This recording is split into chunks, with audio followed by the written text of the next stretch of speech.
During a live stream, my socialite daughter-in-law threw hot soup at me just to entertain her followers. Her family laughed and said, "Relax, it's just a joke." 2 minutes later, my millionaire son broke down the door, adjusted his suit, and said 3 words that made her beg for forgiveness. "I'm glad to have you here. Follow my story until the end and comment with the city you're watching from, so I can see how far my story has traveled. My name is Alice, and I am 68 years old. I never thought that at my age I would be sitting on the floor of my own kitchen, with tomato soup dripping down my white blouse, while my daughter-in-law Noelle laughed in front of a camera as if she had just told the funniest joke in the world. "Oops, how clumsy I am," Noelle shouted towards her phone, where thousands of people were watching her live. "Look what I did to my little mother-in-law." The hot liquid had splashed onto my left arm, leaving a red mark that stung like fire. But the physical pain was nothing compared to the humiliation I felt listening to the laughter coming from the screen. The comments kept appearing one after another. "Ha ha, poor lady. Noelle, you're awful. More content like this." I remained motionless, feeling the soup cool on my clothes while Noelle continued her performance. Her eyes shone with a satisfaction that chilled my blood. This had not been an accident. "Don't worry about her," Noelle continued, gesturing towards me as if I were part of the furniture. "Alice is super strong, aren't you, mother-in-law? Besides, it was just tomato soup, not sulfuric acid." The laughter of my other relatives resonated from the living room. My sister Rose, my brother-in-law Charles, even my own niece Mary applauded, as if they had just witnessed a play. For months, they had all been coming on Sundays to be part of Noelle's show, where I had been converted into the comedic character without my consent. "Relax, Aunt Alice," Mary yelled from the sofa. "It's just a joke. Noelle does this to entertain us." Rose peered into the kitchen with a smile that didn't reach her eyes. "Alice, don't be so dramatic," she said. "You know Noelle loves you very much. She's just being creative. Creative." That word pierced me like a dagger. For the last 8 months, ever since Noelle had converted my house in New York into her personal recording studio, my life had become an endless series of creative jokes that always ended with me as the target of the laughter. I got up slowly, feeling my knees protest. At my 68 years of age, getting up from the floor was not as easy as it used to be. Noelle didn't even look at me. She was too busy reading the comments that were coming in. 500 new followers in the last 5 minutes, she announced triumphantly. "This is incredible. Alice, you are my good luck charm." A good luck charm. As if I were an object, not a person. As if my 68 years of life, of raising Michael, of working day and night to give him everything he needed, had been reduced to being the entertainment for a 26-year-old girl who had entered my family just 3 years ago. As I walked towards the sink to clean myself, I heard Noelle telling her followers about our so-fun family dynamic. She described how I was super funny without trying, and how crazy things always happened when she broadcast from home. What she didn't tell them was how she had converted my home into her personal set, how she had moved my furniture for better lighting, how she had prohibited me from cooking my favorite American meals, like turkey and mashed potatoes, because they didn't look good on camera. How she had convinced me to wear certain clothes because they matched the aesthetic of her channel better. She also didn't mention how she had gradually been distancing Michael from me. First, it was subtle comments. "Your mother is so tired lately, we better not bother her." Then they became more direct. "Alice needs her space, Michael. She's old. Let her live her life." Michael worked so much that he barely came home. His consulting firm kept him traveling constantly, and when he returned, Noelle made sure our conversations were brief and superficial. "We don't want to bore Michael with domestic problems," she would tell me with that fake smile she had perfected.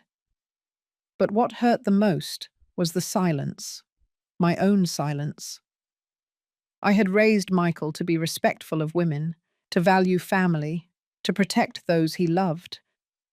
How could I tell him that his wife was turning me into a circus act? How could I break his marital happiness with my complaints? So I kept quiet. I smiled when they asked me to appear in the broadcasts. I nodded when Noelle suggested I wear funnier aprons for the recording gigs. I endured it when she made me the comic relief for her Instagram stories. Until today. Until the hot soup burned not only my skin, but also the last bit of my dignity. As I dried my hands with a towel that was also stained with soup, I looked up at the mirror hanging over the sink. The woman looking back at me had disheveled grey hair, red tomato stains on her cheeks, and something in her eyes that I hadn't seen in months. It was determination, and for the first time in a long time, I wasn't afraid of what would come next. That night, after everyone left and Noelle went upstairs to edit her video, I sat in my favourite rocking chair with a cup of chamomile tea. The burn on my arm still hurt, but it was a minor pain compared to the one I had been carrying in my chest for months. As I rocked gently, my mind travelled to the day I met Noelle.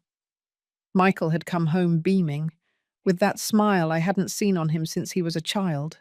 "Mom, I want to introduce you to someone very special," he had told me, taking my hand with that tenderness that always melted my heart. Noelle had entered my living room like a gust of fresh air. She was beautiful, no doubt. Brown hair that cascaded over her shoulders, green eyes that sparkled with intelligence, and that musical laugh that filled any room. She wore an elegant, but not ostentatious navy blue dress, and when she greeted me, she did so with a warmth that immediately made me think, this is the woman who will make my son happy. "Mrs. Alice," she had said, taking my hands in hers. "Michael has told me so much about you. He says you are the strongest and wisest woman he knows." At that moment, I had felt my heart expand. After years of worrying about Michael finding someone who would value him, that person had finally arrived. The first few months were like a dream. Noelle would come for dinner every Sunday, help me in the kitchen, and ask me about the family recipes I had inherited from my mother. She even asked me to teach her how to make the apple pie that Michael loved so much. "I want to learn everything you know," she would tell me as we kneaded the dough together. "I want Michael to feel that he has the same love and care that you always gave him." There was something in the way she said, "you always gave him," that should have alerted me, as if my time for caring for Michael were over, as if it were her turn now. But I was so happy to see Michael in love, so relieved that he had found someone who seemed to truly love him, that I ignored those small red flags.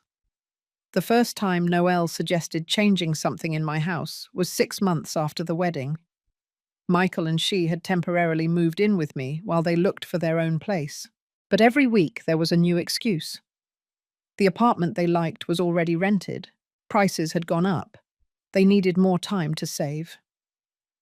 "Alice," Noelle had told me one afternoon while I was watering my plants in the garden, "don't you think this living room would look amazing with better lighting?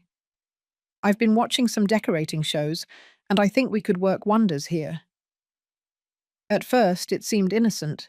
She just wanted to modernize the space a little. She changed the heavy curtains that my late husband had chosen for lighter ones. She moved some furniture to create better flow. She replaced my family photographs with plants and more contemporary decorative objects. "Personal photos can be distracting when I have work visits," she explained, when I asked where the photo of Michael graduating from college was. "But they are stored very safely in my closet." Work. That was another gradual change. Noelle had started her YouTube channel as a hobby, sharing recipes and beauty tips. But little by little, my house had become her main office. "The natural light here is perfect," she would tell me when she installed her recording equipment in my dining room. "And besides, isn't it nice that we share this space? We're like mother and daughter. Mother and daughter. Those words had filled me with warmth the first time I heard them. I had never had a daughter, and the idea of Noelle seeing me that way had deeply moved me. But I gradually realized that to Noelle, mother and daughter meant something very different than it did to me. For her, I was the mother who did the chores while she built her career, the mother who cooked for her guests while she recorded content, the mother who remained quiet and smiling while she became the center of attention.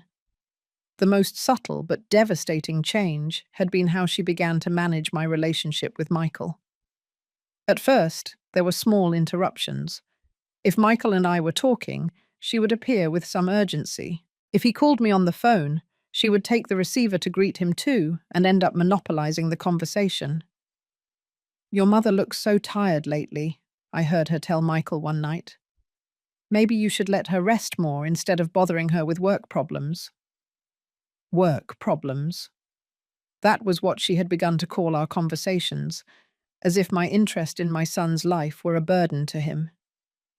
Gradually, Michael began to visit me less. His calls became more sporadic. When he came home, Noelle made sure we were always accompanied, never alone. There was always something urgent she needed to discuss with him, some work problem or some plan they had made together. "We're a team now, Alice," she had explained when I finally mustered the courage to ask her why Michael and I weren't talking like before. "Marriages need privacy to function. I'm sure you understand that." And I had understood, or at least I had convinced myself that I understood. After all, I didn't want to be the intrusive mother-in-law that they made fun of so much on TV comedies. But now, sitting in my rocking chair with my arms still burning, I realized that I had misunderstood everything. Noelle hadn't been protecting her marriage. She had been building a wall between Michael and me, brick by brick, smile by smile, until my own son had become a stranger in the house where I raised him. And the most painful thing of all was that she had succeeded without him realizing it. To Michael, Noelle was still the perfect wife who took care of his elderly mother. He didn't see the cameras recording every intimate moment of my life. He didn't know that my cooking had been criticized live in front of thousands of strangers. He had no idea that my pain had become entertainment. As I finished my tea, I made a decision that would change everything. I was going to start documenting every moment, every humiliation, every small cruelty. If Noelle wanted to play with cameras, she was going to discover that two could play that same game. Only this time, I would control the narrative. 3 days had passed since the soup incident. 3 days in which Noelle had been particularly animated because her video had reached more than 50,000 views. 3 days in which I had carried that burn on my arm as a constant reminder of how far my humiliation had gone. It was Tuesday afternoon when I heard the sound of an unfamiliar engine in my driveway. From the kitchen window, I saw a black BMW parking right behind Noelle's red car. My heart sped up when I recognized the figure who got out of the vehicle. Michael. But there was something different about him. His posture was straighter, more confident. He was wearing a suit I had never seen on him before. Dark grey, perfectly tailored, with a navy blue tie that gave him an air of authority that surprised me. Even from a distance, I could see that something had changed in my son. Noelle was in the living room setting up for another live broadcast. She had moved the furniture again, this time creating what she called an intimate corner, where she planned to have a question and answer session with her followers. She had asked me to stay out of the frame for the next 2 hours. "Today I'm going to talk about more serious topics," she had explained that morning. "About marriage, about family, about how to maintain harmony in the home. I don't need distractions." Distractions. That was me now in my own house. The sound of the front door opening startled me. Michael never arrived unannounced. He always called first. He always coordinated with Noelle to make sure it was a good time. "Michael?" I heard Noelle's surprised voice from the living room. What are you doing here? You didn't tell me you were coming. I quietly moved towards the kitchen entrance, from where I could see part of the living room. Michael was standing on the threshold, observing the chaos of recording equipment, lights, and cables that had converted our home into a makeshift television studio. I didn't know I needed permission to visit the house where I grew up, Michael replied with a calmness that chilled my blood. His voice sounded different, colder, more controlled. Noelle let out a nervous laugh as she quickly began to disconnect her camera. No, of course you don't need permission, honey. It's just that I was about to do a broadcast and… Where is my mother? The words cut the air like a knife. Michael had not asked how Noelle was, had not given explanations for his unexpected arrival, had not shown the slightest interest in his wife's activities. He had only asked for me. She's in the kitchen, I think, Noelle stammered. Why? Michael walked toward where I was, his steps resonating with a determination that was completely new to me. When our eyes met, I saw something in his gaze that made me tremble. It wasn't anger. It was something much deeper and more dangerous. It was knowledge. Hello, Mum, he said, approaching to give me a hug that lasted longer than usual. When he separated, his eyes immediately fixed on my arm, where the reddish mark of the burn was still visible. What is that? My throat closed up. For 3 days I had rehearsed this conversation in my mind, but now that Michael was here, in front of me, I couldn't find the words. It was a small accident, I managed to whisper. What kind of accident? Noelle appeared behind him, with that bright smile she used for the cameras. Oh, that! It was so silly, Michael. I was making soup, and the pot slipped. Your mother was just in the wrong place at the wrong time.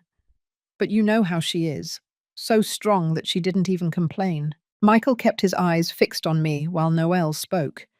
He didn't believe a word. Were you recording when it happened? He asked, without turning to look at his wife. The silence that followed was deafening. I could see Noelle struggling to find an answer that wouldn't incriminate her. Well, yes, I was live, but… And what happened to that video? Michael, I don't understand why… What happened to the video, Noelle? Michael's voice had dropped to a whisper, but there was something in his tone that made even me shiver. Noelle took a step back.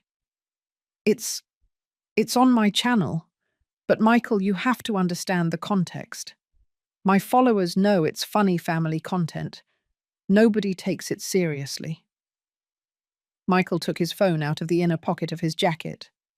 His fingers moved quickly over the screen, and I could see his expression harden with every passing second. He was watching the video. The silence in the room was so dense that I could hear my own heart beating. Noelle was wringing her hands, her usual confidence completely evaporated. I remained motionless, watching my son as he processed what he had just discovered. When Michael finally looked up from the phone, his face was a mask of coldness that I had never seen before. 53,000 views, he said in a low voice. 700 comments laughing about how you humiliated my mother. Michael, can I explain to you? No. The word came out like a shot. There is no explanation for this. Michael headed towards the stairs, but not to go up. He stopped on the first step and turned to Noelle. In that moment, I saw the successful businessman he had become without me knowing it. I saw the authority, the determination, the power he had developed away from this house. Pack your bags. 3 words. Just 3 words spoken with absolute calm, but they fell on Noelle like a collapsing building. What? Her voice was barely a thread. You have until tomorrow at noon to pack your things and leave this house. Michael, you can't be serious. We are husband and wife. You can't just kick me out like this. Michael slowly descended the first step, moving closer to her. I'm going to explain something to you that you don't seem to understand, Noel. This is not your house. It never was your house.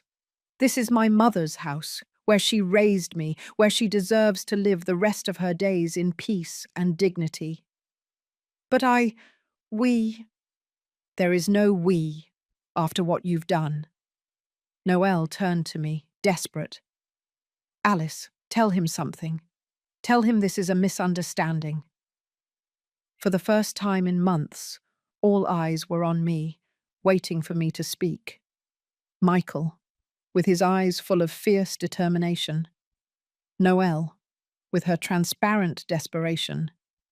And me, with 68 years of life and 3 days of a burn that constantly reminded me of my place in someone else's show.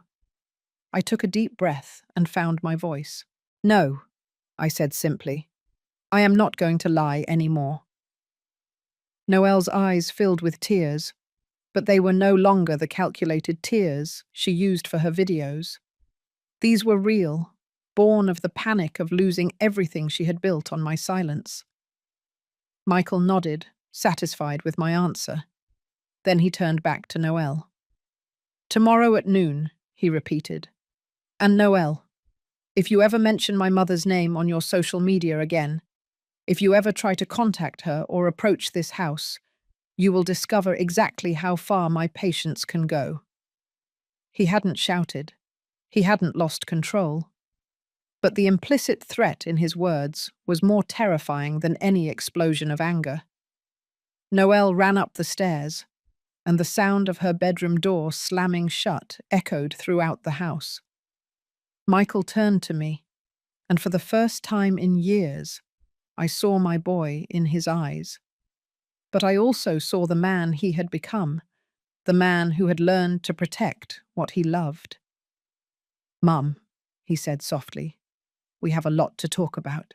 We sat in the kitchen, away from the chaos of recording equipment that Noelle had left abandoned in the living room. Michael had made coffee for both of us, a simple gesture that reminded me of when he was a teenager, and we would come here to talk about his school problems or his first loves. But this was different. The man in front of me had changed in ways I couldn't fully comprehend. How long did you know? I asked him, breaking the silence that had stretched between us.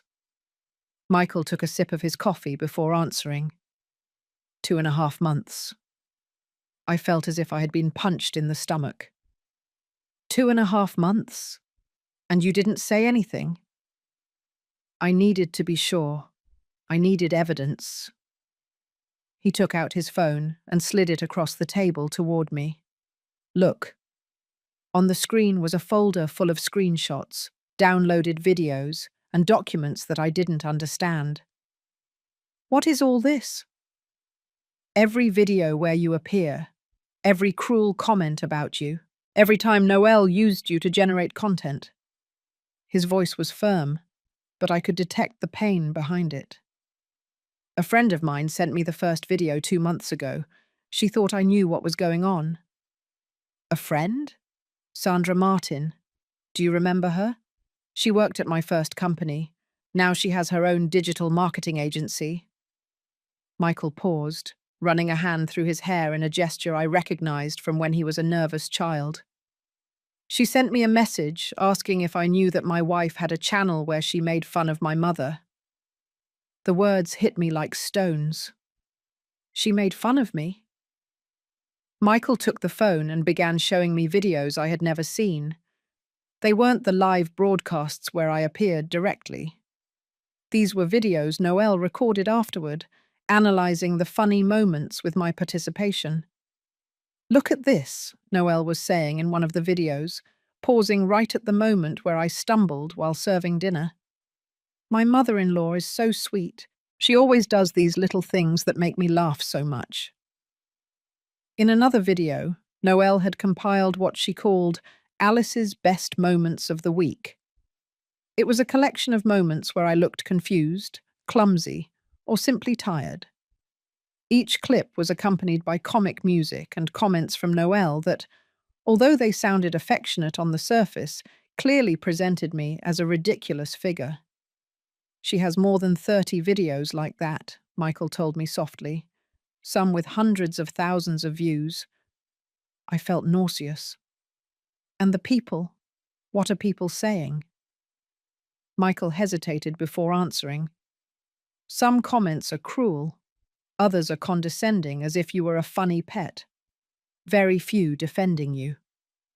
I leaned against the back of my chair, feeling as if the world had suddenly become smaller. Why didn't you tell me you knew sooner? Because I needed to understand the whole situation before acting. Michael leaned forward, his eyes fixed on mine. Mum, during these 2 months, I investigated more than just the videos. I hired a private investigator. A private investigator? I wanted to know exactly who Noelle Reston is. What did she do before meeting me? How did she build her channel? And what I discovered. Michael shook his head. It's worse than I imagined. He opened a different folder on his phone and showed me documents that looked official. Noelle has done this before. Before meeting me, she lived with a 65-year-old man named Robert Harris. He had a modest pension, but a nice house in Miami. She lived with him for a year and a half. She also had a YouTube channel then, though smaller. Robert appeared in her videos as the sweetest adoptive grandpa in the world. Michael paused. Until Robert realized that she was stealing money from his bank account. I felt like the room was spinning. Stealing? Small amounts at first. $20 here, $50 there. Later, larger amounts. When Robert confronted her, she disappeared one night, also taking his family jewelry. And after that? After that, she met me. Michael closed the phone and put it away. But here's the part that hurts the most, Mum. Noelle isn't just using you for content. She is using you to build an image of a caring, family-oriented woman that gives her credibility to sell products. Sell products? Have you seen the boxes that constantly arrive? The packages she receives and then opens on video? When I nodded, Michael continued. They are products that companies send her to promote. She earns between $500 and $2,000 for each promotion, depending on how many followers watch the video. $2,000? And your presence in the videos increases that amount because it makes her look authentic and family-friendly. Michael clenched his fists on the table. You have been working for her without knowing it, Mom. Your dignity has been her business model. Tears began to fall down my cheeks before I could stop them. All these months, while I thought I was being a good mother-in-law, that I was helping to maintain family peace, I had been exploited in the most calculated way possible.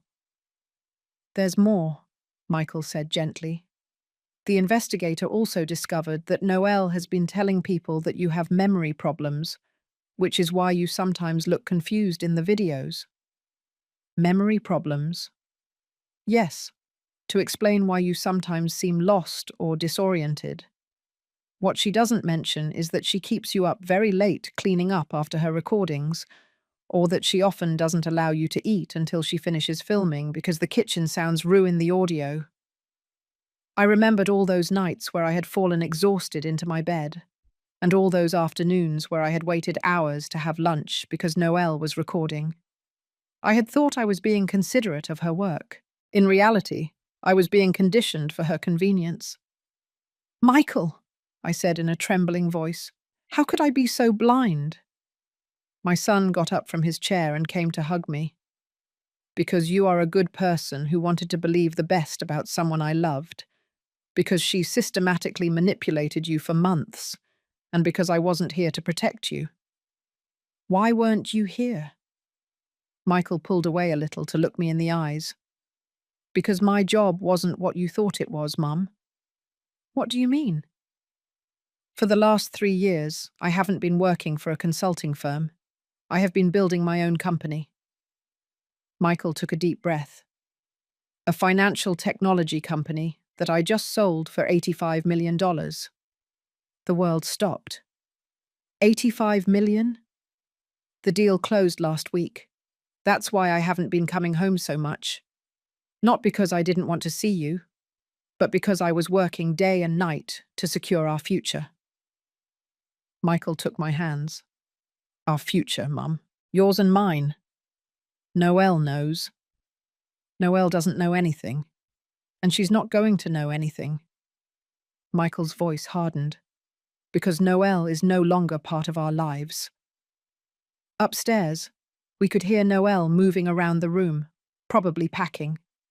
The sound filled me with a satisfaction I hadn't felt in months. What's going to happen now? I asked. Michael smiled, and for the first time in a long time, it was a smile that reached his eyes. Now, Mum, you are going to discover what it feels like to be treated like the queen you have always been. At 10 o'clock in the morning the next day, Noelle came down the stairs, dragging 2 large suitcases and a backpack. She had been awake all night. I could hear her steps on the floor above, her desperate phone calls, and at some point, what clearly sounded like crying. Michael was sitting in the living room working on his laptop as if it were a completely normal day. He had slept in his old room and had gotten up early to make coffee and prepare breakfast for me. It was the first time in months that someone had cooked for me in my own house. Michael? Noelle said in a husky voice. We need to talk. My son didn't even look up from his computer. We have nothing to talk about. Please, just 5 minutes. Noelle approached the sofa where he was sitting, but Michael closed the laptop and stood up immediately.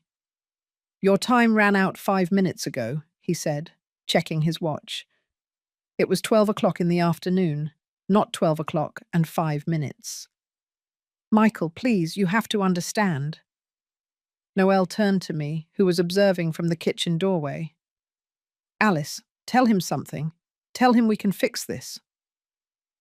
I took a deep breath. For months, I had avoided confrontations, swallowed my words, and maintained peace at the expense of my own dignity, but that woman no longer had power over me. The only thing I have to tell you, Noelle, I said with a calmness that surprised me, is that I hope I never see you again. Her eyes filled with tears, but this time they didn't move me. I had seen those same tears too many times, always conveniently appearing when she needed to manipulate a situation. You can't do this, she told Michael. We are husband and wife. We have marital rights. This house is also mine. Michael took some papers out of the inner pocket of his jacket. Here are the divorce papers. I already signed them. Your signature is waiting for you on my lawyer's desk. You already filed for divorce? Noelle's voice went up an octave. I filed yesterday morning. Michael walked toward the front door and opened it. And as for the house, I checked the property records. This house was never under community property because it was never sold, transferred, or mortgaged during our marriage. It remains the exclusive property of my mother. Noelle looked towards me with an expression of total panic. Alice, you can't allow this. I'm family. No, I replied firmly. Family does not humiliate and exploit its members to earn money. But I love you. Everything I did was to include you, to make you part of my work. Michael let out a dry laugh. Your work? Do you call earning money by humiliating a 68-year-old woman work? It's not humiliation, it's family content. It's exploitation, Michael said with a coldness that made my skin crawl. And now it's over. Noelle dropped her suitcases and walked towards Michael with a desperation that bordered on hysteria. Michael, you can't do this to me. My channel depends on this content. I have contracts with brands that expect Alice to appear in the videos. Those contracts are going to have to be cancelled. But they are going to sue me. They are going to ask me to return the money they already paid me. Michael shrugged. That's your problem. You have no idea how much money I'm talking about. I have commitments for more than $20,000 in the next 2 months. You should have thought about that before turning my mother into your unpaid employee. Noelle turned to me one last time, and this time I could see that she had abandoned all pretense of affection or manipulation. Her true colors were finally coming to the surface. "This is your fault," she screamed at me. "You put ideas in his head. You convinced him I was bad." "I didn't have to convince him of anything," I replied calmly. "Your own behavior spoke for itself." "But you were happy. You liked being in the videos. You always smiled." "I smiled because I thought I was being a good mother-in-law. I didn't know you were using me to earn money." Noelle was silent for a moment, and I could see the wheels turning in her head. Then she completely changed tactics.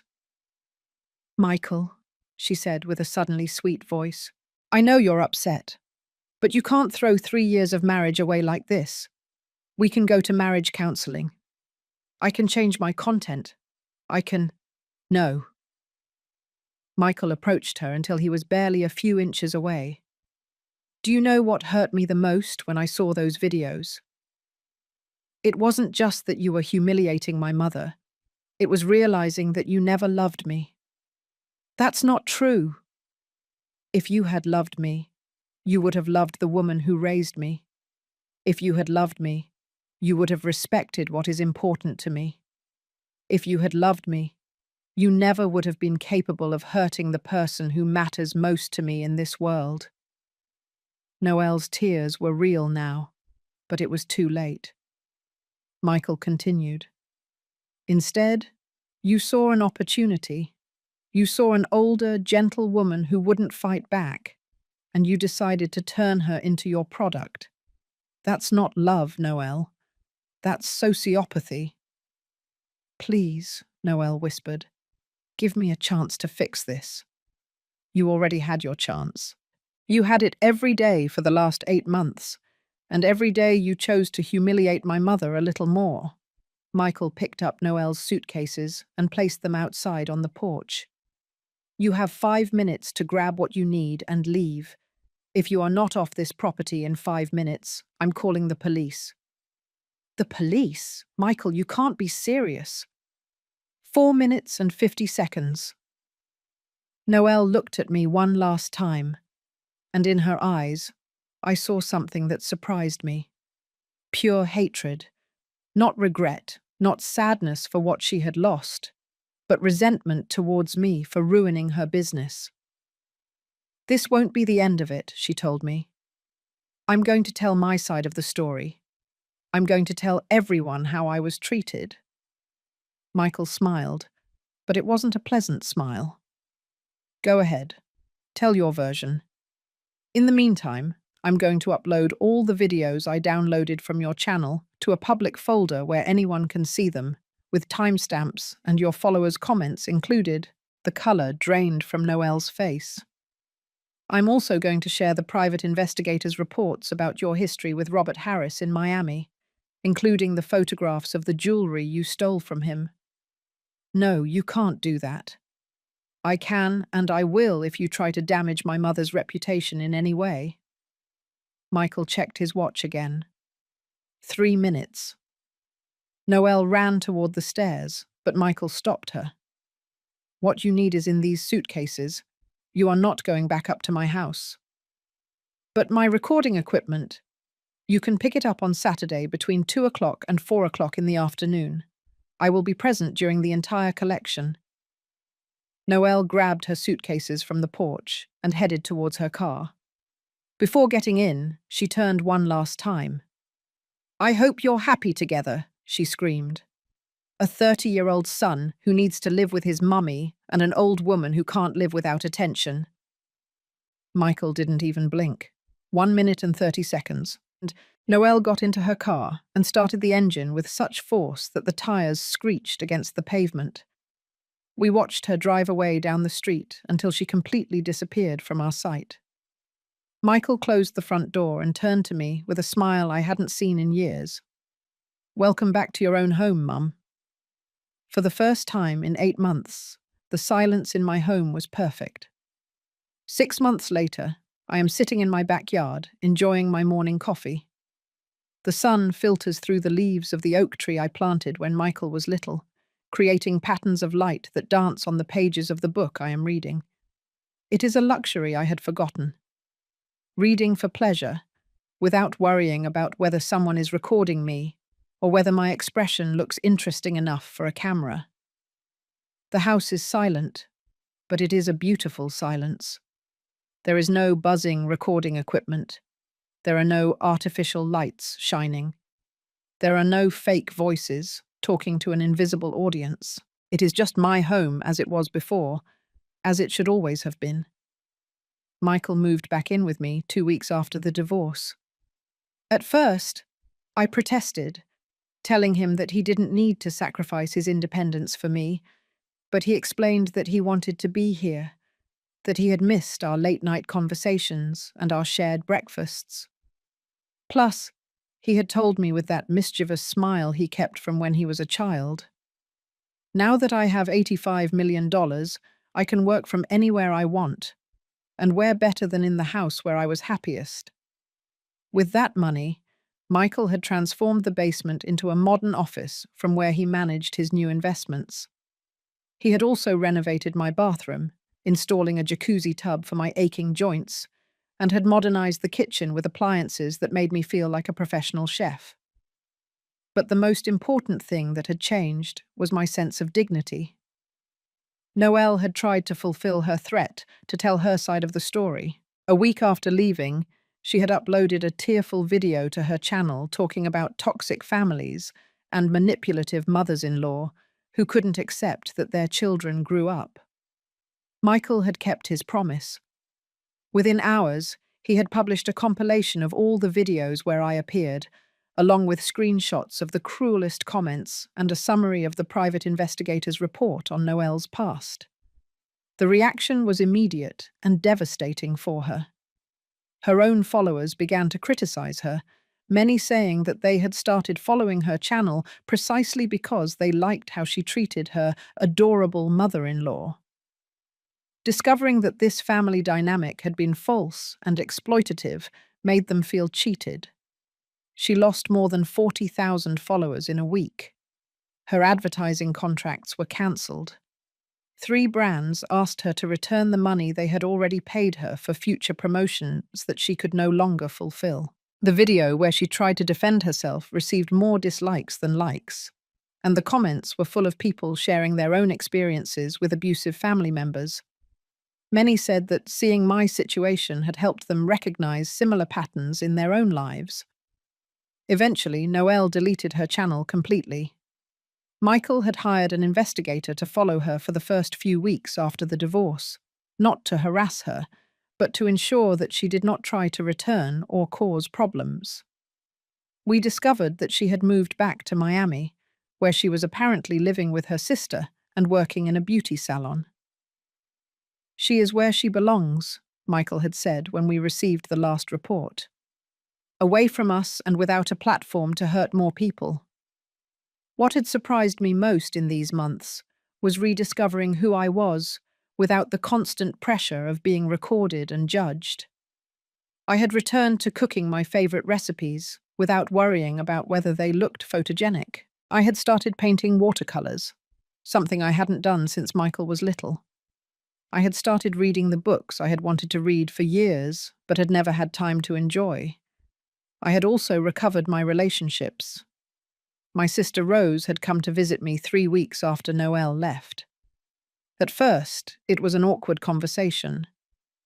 "Alice," she had told me, "I'm so sorry I didn't see what was happening." "We all saw what we wanted to see," I had replied. "Noelle was very good at what she did." "But I'm your sister. I should have noticed you weren't happy." I had taken her hand and told her the truth. "Rose, I myself didn't realize I wasn't happy. I thought I was being a good mother-in-law. I thought I was adapting to modern times.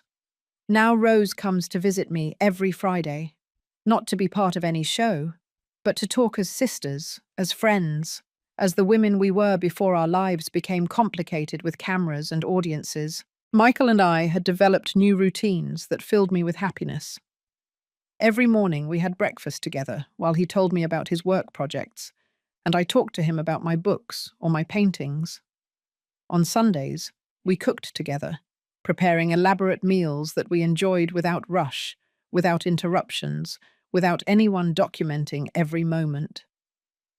"You know what I like most about this?" Michael had told me one Sunday while we made biscuits and gravy together. "That I can have you all to myself, without audiences, without a performance, without anyone else trying to steal your attention." Those words had reached my heart because they expressed something I had felt but hadn't been able to articulate. During those months with Noel, I had not only lost my privacy and my dignity, I had lost real intimacy with my family. One October afternoon, while tidying my closet, I found the white blouse I had been wearing the day of the soup incident. It had been stored at the back of the closet, still with a faint stain that had never completely come out. I held it in my hands for a moment, remembering how I had felt that day. Humiliated, invisible, turned into entertainment for strangers. Then I carefully folded it and put it in a bag to donate. Not because I wanted to get rid of the memory, but because that memory no longer defined me. It was part of my story, but it wasn't the end of my story. That same night, Michael and I were watching a movie in the living room when my phone rang. It was a number I didn't recognize. "Alice?" The voice was that of a young woman, nervous. "My name is Patricia. I saw the videos of what happened to you with your daughter-in-law." Michael paused the movie and looked at me with concern, but I signaled that I was fine. "How can I help you, Patricia?" "I think my sister-in-law is doing something similar to me. She has me living in her house and records me all the time for her social media. At first, I thought it was normal, but after seeing your situation, I don't know what to do." I talked with Patricia for almost an hour that night. I gave her the number for Michael's lawyer. I suggested resources for women in situations of abuse. And more importantly, I assured her that she wasn't crazy, that what she was experiencing was not normal or acceptable. "You were very brave," she told me before hanging up. "I didn't feel brave," I replied honestly. "But sometimes bravery isn't about feeling strong. Sometimes it's simply deciding that you deserve something better." After that call, I received many more. Women of all ages who had seen my story and recognized similar patterns in their own lives. Some were daughters-in-law abused by mothers-in-law. Others were mothers-in-law exploited by daughters-in-law. Some were adult daughters being manipulated by narcissistic parents. Michael had suggested that I write a book about my experience, but I wasn't interested. I didn't want to turn my pain into another product. Instead, I decided that I would simply be available for anyone who needed to hear that they were not alone. Now, sitting in my garden with my coffee and my book, I reflect on these last few months. The mark on my arm has completely faded, but the lessons I learned remain clear. I learned that true love does not require you to sacrifice your dignity. I learned that real family does not turn you into entertainment. I learned that at 68, it's never too late to reclaim your voice. But more than anything, I learned that silence can be powerful when it is a choice, not when it is imposed by fear or manipulation. Michael comes out to the garden with his own cup of coffee and sits in the chair next to me. "What are you thinking about?" he asks me. "How grateful I am," I reply, taking his hand. "To have you, to have this house, to have my life back. I'm the grateful one, Mum, for raising you to be the strong woman you are, even when you didn't feel strong." We sit in silence, enjoying the morning sun and the perfect peace of a home that is finally ours again. In the distance, I hear the sound of the wind rustling the leaves of the oak tree. It is the same tree under which Michael played when he was a child, where I used to sit and read when he did his homework, and where I now enjoy the tranquility that I had lacked for so long. Some endings aren't dramatic. There are no fireworks or grand declarations. Sometimes the perfect ending is simply the peace of knowing that you are exactly where you belong, with the people who truly love you, living the life you deserve. And for the first time in a long time, that life is completely mine.